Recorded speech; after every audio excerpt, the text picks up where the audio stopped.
Hello everyone, मैं doctor Sushila और आज हम बात करेंगे कब्ज़ और कॉन्स्टिपेशन के बारे में। वो छोटे छोटे कारण जिन्हें अक्सर हम नज़रअंदाज कर देते हैं और आगे चलकर वो कब्ज़ में कन्वर्ट हो जाते हैं। और ये कब्ज़ है, ये कई बीमारियों की जड़ होती है।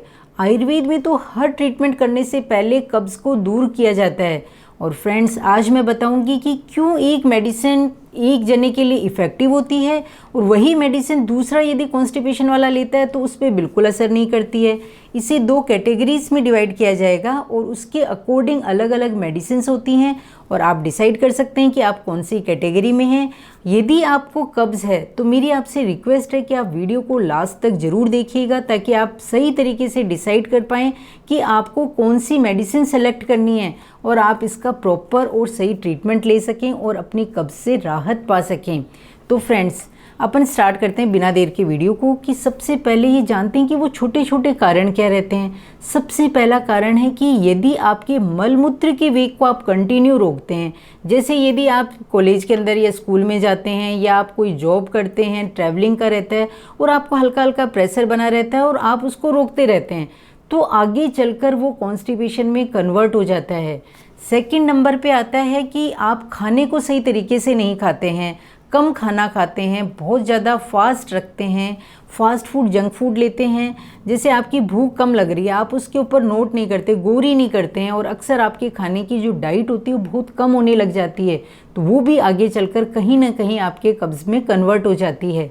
या फिर आपके कुछ ऐसी बीमारियां होती हैं जिसके अंदर आपका डाइजेशन सही तरीके से नहीं रह पाता, इंटेस्टाइन की जो मसल्स होती हैं वो इतनी शिथिल हो जाती हैं कि वो सही तरीके से काम नहीं कर पाती हैं और मल को वो आगे नहीं धकेलती हैं, तो इससे भी आपको कब्ज़ की समस्या हो जाती है और इस पर अपन कई बार गौर नहीं करते हैं।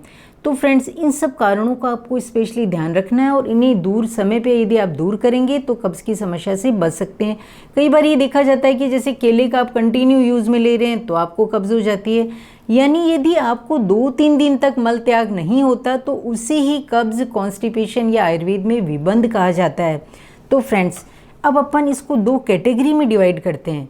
एक कैटेगरी में तो वो लोग आते हैं जिनका कोष्ठ बहुत क्रूर होता है, यानी जो डाइजेस्टिव ट्रैक्ट होता है वो इतना ज़िद्दी टाइप होता है कि वो बिल्कुल भी मल त्याग नहीं हो पाता और बहुत ज़्यादा उसमें ड्राइनेस आ जाती है, रुक्षता देखी जाती है।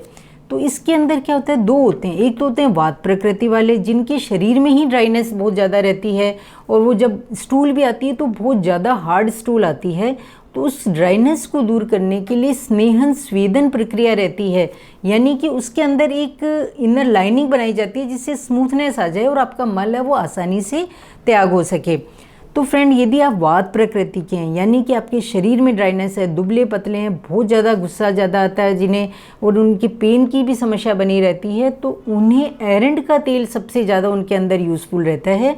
तो एरंड का तेल आपको कैसे लेना है, इसके अंदर आप 2 चम्मच एरंड का तेल है वो रात को गुनगुने पानी के साथ, अब एरंड का तेल है वो आपकी बॉडी के वेट के अकॉर्डिंग डिसाइड होता है। यदि आपका वेट कम है तो इसके अंदर आप 10 ml से इसको स्टार्ट कर 5 या 10 ml से स्टार्ट कर सकते हैं, 20-30 ml तक आप इसको ले सकते हैं। तो ये आप छुट्टी के दिन आप इसको स्टार्ट कीजिए। तो आप गुनगुने पानी से लेंगे रात को सोते समय, तो सुबह आपके 2-3 या 4 बार तक आपके मोशन आ सकता है। पहले दिन यदि इतनी मात्रा से नहीं आता तो दूसरे दिन आप इसकी डोज बढ़ा सकते हैं और उस दौरान आपको प्रॉपर रेस्ट करना होता है और खाने में जो डाइट है वो हल्की लेनी होती है, क्योंकि हो सकता है कि स्टार्टिंग के अंदर आपको थोड़ी वीकनेस भी फील हो सकती है, लेकिन धीरे धीरे ये अंदर आपके इनर लाइनिंग बना देता है, जो ड्राइनेस होती है उसको दूर करता है और आपकी कॉन्स्टिपेशन की समस्या ठीक हो जाती है। स्टार्टिंग में आपको थोड़ी दिक्कत लगेगी, लेकिन धीरे धीरे आप इसके हैबिचुअल होकर आप इसको 1 वीक तक कंटिन्यू कर सकते हैं। सेकंड नंबर पे आते हैं जो पित्त प्रकृति के होते हैं, जिन्हें जलन की समस्या ज़्यादा देखी जाती है लेकिन उनके अंदर ड्राइनेस रहती है, तो उनके लिए रहता है घी बहुत अच्छी मेडिसिन का काम करता है।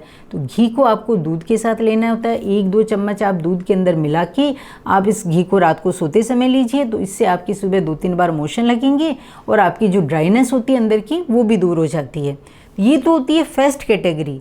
और सेकंड कैटेगरी में वो लोग आते हैं जिनकी इंटेस्टाइन की जो मसल्स होती हैं वो बहुत ज़्यादा वीक हो जाती हैं, वो इतनी शिथिल हो जाती हैं कि वो अपना प्रॉपर वर्क नहीं कर पाती हैं और मल को आगे की तरफ नहीं धकेल पाती हैं और उस वजह से वो मल वहीं पड़ा रहता है और आप में कॉन्स्टिपेशन की समस्या हो जाती है। तो इन जो इंटेस्टाइन की जो मसल्स होती हैं उनको स्ट्रॉन्ग करने के लिए आयुर्वेद में बेस्ट मेडिसिन है आंवले का पाउडर। अब जो आंवले का पाउडर है वो आपको सुबह खाली पेट लेना होता है। 2 से 3 ग्राम आंवले का पाउडर आप खाली पेट ले सकते हैं और यदि आप इसको दिन में प्रयोग करते हैं तो खाना खाने के 2 घंटे के बाद में आप इसको यूज़ में लीजिए। ये आप महीने 1.5 महीने तक यदि कंटिन्यू लेते हैं तो आपकी जो इंटेस्टाइन की मसल्स होती हैं वो स्ट्रॉन्ग होती हैं और जो आपके इसके कारण जो कब्ज़ हुई है वो उसके अंदर आपको राहत मिल सकती है। और उसके साथ ही सेकंड नंबर पे आती है काली मुनक्का, ब्लैक रेजिन।